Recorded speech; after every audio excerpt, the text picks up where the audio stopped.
யார் நின்னாலும் 234 தொகுதியில் தலைவர் தான் ஸ்டாலின் தான் வேட்பாளர் நினைச்சு வேலை பாருங்க.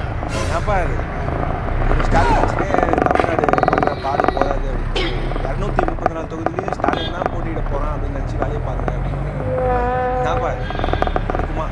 இதில் வேற ஸ்டாலின் கூட ஸ்டாலின் தான் வராது, விடியல் தர போகிறாரு அப்படின்னு சொல்லி சாரு ஆயுத மாநிலம் பாயிண்ட் உங்களுடன் ஸ்டாலின் வாயில வாசிப்பார் பாயிண்ட் 2021 தேர்தல் அப்போ இப்படிதான் ஸ்டாலின் தான் வராரு, விடியல் தர போறாரு பாட்டு போட்டீங்க. அப்புறம்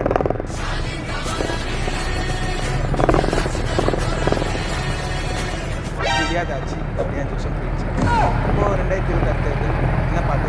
ஸ்டாலின் தொடரட்டும், தமிழ்நாடு வரட்டும், பெண்கள் அழைக்கும், கொலை இழையட்டும், கடத்தல் தொடரட்டும், கஞ்சா புழங்கட்டும், விட்டுருங்கப்பா மக்கள் போயிட்டு 5 வருஷம் ஆட்சியில் 5 லட்சம் கோடி ரூபாய்க்கு மேலே கடனை